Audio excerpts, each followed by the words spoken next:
SBS 뉴스입니다.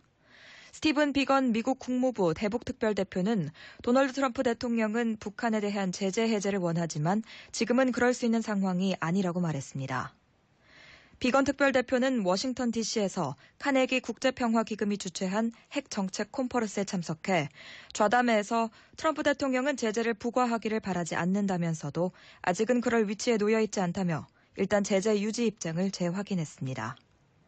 그러면서 북한은 최종적이며 완전하게 검증된 비핵화에 전적으로 투자해야 한다고 거듭 강조했습니다. 이어 북한은 우리의 관점에 대해 잘 이해하고 있다면서 간극을 좁혀 공통된 접근법에 이를 수 있을지를 보기 위해 지속해서 노력해 나갈 것이라고 덧붙였습니다.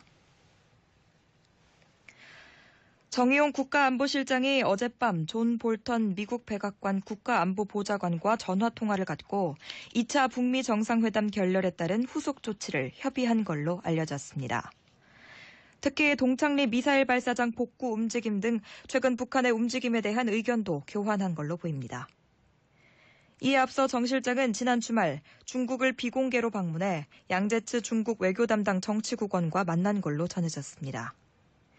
이 자리에 정 실장은 2차 북미 정상회담 결렬과 관련한 의견을 중국 측과 주고받는 한편 북한이 비핵화 대화 기조를 유지하도록 하는 공조 방안도 논의했을 걸로 관측됩니다.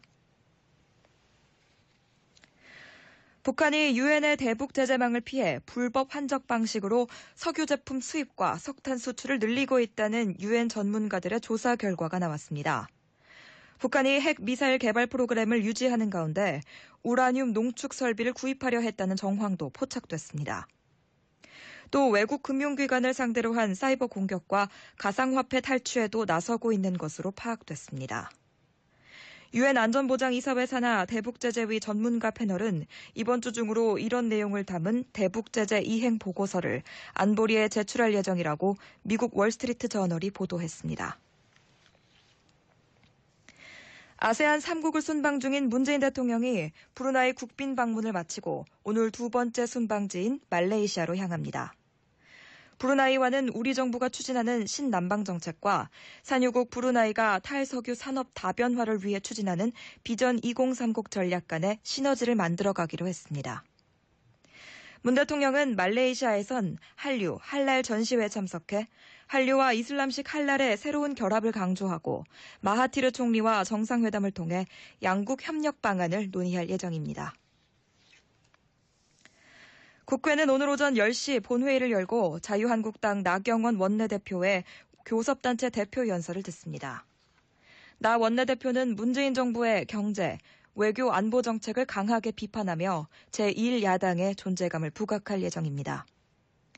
최근 여야 4당이 한국당을 제외하고 선거제, 개혁 입법 패스트트랙을 추진하고 나선 것을 강하게 비판하면서 의원 정수 10% 감축, 비례대표 폐지, 선거제 개혁안을 거듭 주장할 걸로 알려졌습니다. 국회는 또 환경노동위원회와 산업통상자원 중소벤처기업위원회 등 2개 상임위 전체 회의 및 소위를 열고 계류 안건을 심의합니다. 경찰이 가수 정준영 씨의 성관계 동영상 불법 촬영 유포 혐의에 대해 수사에 나섰습니다. 서울지방경찰청은 정 씨가 해외 투자자 성접대 의혹이 불거진 빅뱅 멤버 승리 씨와 함께 있는 카카오톡 대화방 등에 불법 촬영한 것으로 의심되는 성관계 동영상을 유포한 사실을 확인하고 수사에 착수했습니다. 끝으로 날씨입니다. 오늘은 경기 동부와 강원 영서, 충청, 남부 내륙에는 낮 한때 비가 오겠고 서울을 비롯한 그 밖의 지방에도 빗방울이 떨어지는 곳이 있겠습니다. 강원 영서와 산지에는 1cm가량의 눈이 오는 곳도 있겠습니다.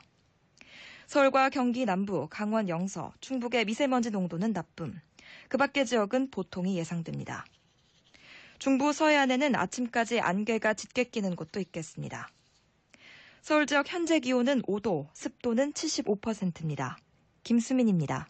뉴스를 마칩니다. SBS